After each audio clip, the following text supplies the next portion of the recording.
Accident কিমান এটা ভয়ানক হ'ব পাৰে। যোৱাকালি যিটো এটা এক্সিডেণ্ট হ'ল তাকো সেই পুৱাই সেইটো আৰু মানে মনত থাকি যাব সকলোৰে। তো আপোনালোকে গমেই পাইছে যে গোলাঘাটৰ পৰা প্ৰায় ৪৫ জনমান মানুহ পিকনিকত ওলাই গৈছিল ৰাতিপুৱাই ৩টা বজাতে বাছত একদম পুৰা টিলিঙা মন্দিৰলৈকে। আৰু সকলো মানুহ মানে ৩টা বজাতে গৈছিল, মানে বাছখনত ৩টা বজাতে উঠিছিল। আৰু যিহেতু মানে ৰাতিপুৱা টাইম হোৱাই নাই, আন্ধাৰ হৈ আছে, চবে মানে শুই গৈছিল, চবে টোপনি আছিল। আৰু ভিতৰত এটা সৰু ছোৱালীও আছিল। আৰু এনেকৈ যেতিয়া শুই যাই আছে প্ৰায় ৩৫-৪০ মিনিট মানৰ পিছত যেতিয়া দেৰগাঁও পাইছিল, সেই সময়তে সেই ভয়ানক এক্সিডেণ্টটো হৈ যায়। তো ভাবো আপোনালোকে কেনেকুৱা এটা এক্সিডেণ্ট হ'ব পাৰে। সেই ৰাতিপুৱাই ৪টা বজাতে এক্সিডেণ্টটো হয়। মানে বাছখনৰ মানে একোৱেই নাই, লাষ্টৰ খালি চিটকেইটা বাচি আছে, বাকী একদম পুৰা এনেকুৱা মানে এক্সিডেণ্টটো চাগে এনেকুৱা হৈছে, ট্ৰাকখন চাগে বাছৰ ভিতৰত সোমাই গৈছে নে কি বা, মানে একদম পুৰা এনেকুৱা মাৰিছে না, মানে বাছ মানে লাষ্টৰ দিকে লাষ্টৰ চিটকেইটা আছে খালি, বাকী একোৱেই নাই। মানে লাষ্টত যোনে বৈছিল সেইকেইটা চাগে বাচিছে আৰু, মানে সেইকেইটা চাগে অলপমান আঘাতপ্ৰাপ্ত হৈছে, বাকীটো ক'ব লাগিলে চব ডেটে। তো ড্ৰাইভাৰটো গাড়ী চলাই যাই আছে, বাকী চবে শুই গৈছে, কিছুমানে অলপ টোপনি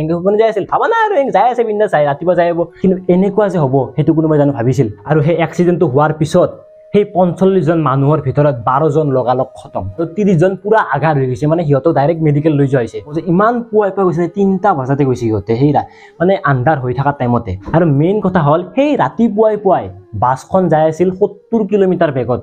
তো ৭০ কিলোমিটাৰ বেগত দিছে, 70 কিলোমিটাৰ বেগত যদি যাই আছে এখন বাছ, কিমান স্পীড হ'ব পাৰে? আৰু সেই পুৱাই আৰু যিহেতু পুৱাই গাঁও অঞ্চলতে কুঁৱলীও বেছি, ৰাতিপুৱাই জানে আৰু ঠাণ্ডাৰ দিন কুঁৱলীটো বহুত হ'বই। আৰু সেই কুঁৱলীতে তাকো ৰাতিপুৱাই ইমান গাড়ী স্পীড চলাইছে, জানিবই লাগে যে ইমান কুঁৱলী আছে, লগতে আগত যদি গাড়ী চাড়ী আহি যায় কি হ'ব গমেই নাপাব।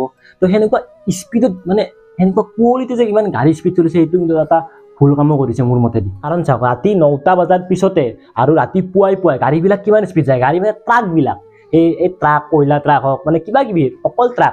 ৰাতি যদি আপুনি 9টা বজাত যদি বাহিৰত ওলাই, ট্ৰাক দেখা পাব, আৰু যদি পুৱাই যদি ওলাই 5টা ছয়টাত ট্ৰাকে দেখা পাব। সেই 70 কিলোমিটাৰত বাছ চলাইছে সেই কুঁৱলীৰ মাজত, মানে কি ক'ম আৰু, কিমান এটা স্পীডত যাব ভাবক, কিমান এটা ভয়ানক এক্সিডেণ্ট হ'ব। আৰু ট্ৰাকখনো চাগে স্পীডতে আহিছিল, ৰাতিৰ দুনিয়াখন আৰু একদম খুব পুৱাইৰ সেই দুখন দুনিয়াখন মানে অলপ বেলেগ।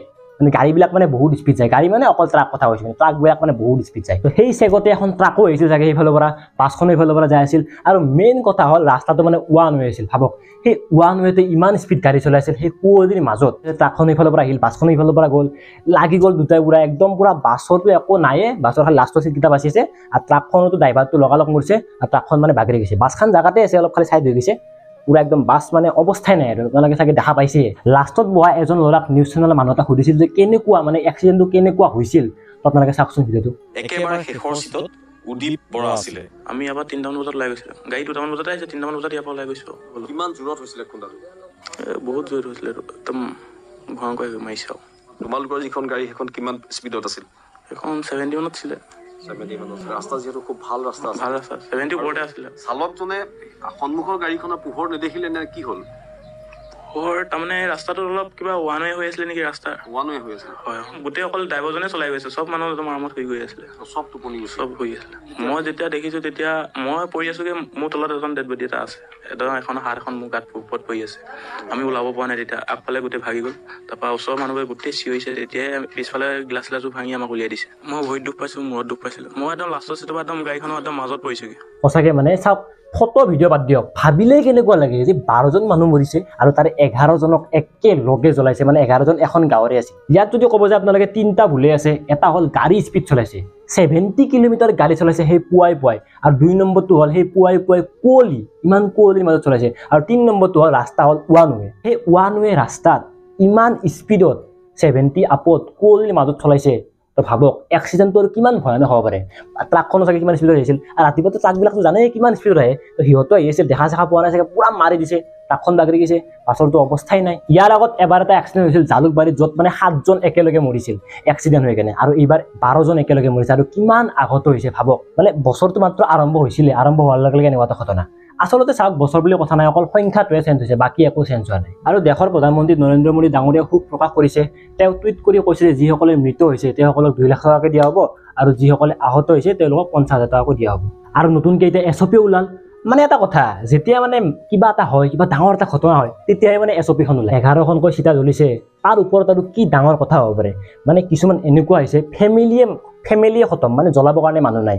কিছুমানৰ দেউতাক, কিছুমানৰ মাক, কিছুমানৰ ছোৱালী এটা আছে, সৰু ছোৱালী, মানে কোনো মানে বাচি থকা নাই। মানে পৰিয়ালৰ সকলো সদস্য মানে শেষ হৈ গৈছে নিউজবিলাকতো বাৰু ঘোলা ঘোলা দেখায় কিন্তু মই এটা ৰিয়েল ভিডিঅ' পাই গৈছিলোঁ মানে কিছুমানৰ এখন হাত নাই কিছুমানৰ ক'ত সোমাই আছে মানে দেখিলে একদম পুৰা কি ক'ম আৰু মানে ভাষা নাই আৰু ক'বলৈ আৰু আজিকালিতো চবৰে গাড়ী কাণ নাই চব ঘৰে ঘৰে গাড়ী আপোনালোকৰ ঘৰৰ কাষত তাৰো গাড়ী আপোনাৰো চাই গাড়ী আছে তো গাড়ী থাকিলে বুলি আপোনালোকে স্পীডত নচলাব যিটো কামৰ কাৰণে গাড়ীখন আপুনি লৈছিল সেইটো কামত ব্যৱহাৰ কৰক স্পীড চলাবৰ কাৰণে কাৰণ চাওক গাড়ী স্পীড চলাব পাৰিব কিন্তু স্পীডত যে আপোনাৰ কিবা এটা হ'ব সেইটো এবাৰ ভাবিব আৰে গাড়ী এখন কিনে কিয় কিবা এটা কামত কিনে যে এই মই দূৰ জেগাটোত যাবৰ কাৰণে সদায় কিবা খোজকাঢ়ি যাব লাগে বা গাড়ী ভাড়া কৰি যাব লাগে তো মই গাড়ী সেইকাৰণে লৈ ল'লোঁ কিছুমান এনেকুৱা ল'ৰা আছে মানে সিহঁতে মানে কলেজৰ আগত ছোৱালীবিলাকৰ আগত পুৰা স্পীডত যায় ভাবে ছোৱালীটো পুতি গ'ল কিন্তু ছোৱালী নপতে ছোৱালী আপোনালোক দেখি কিনে হাঁহে কি পাগল ইমান স্পীডত গাড়ী চলাই নে আৰু আচলতে সেনেকৈ ছোৱালীক পতাই লাভ নাই সেনেকৈ কোনো ছোৱালী নপতে সেনেকৈ ছোৱালী হাঁহিবহে স্পীড চলাই গ'ল কাম নাই মোৰ বহি আগত যায় এনেকৈ ভাবে আপোনালোকৰ কাৰণে গম পাইছে মই এটাই কথা ক'ম যে আপোনালোকে সকলোৱে হেলমেট ব্যৱহাৰ কৰক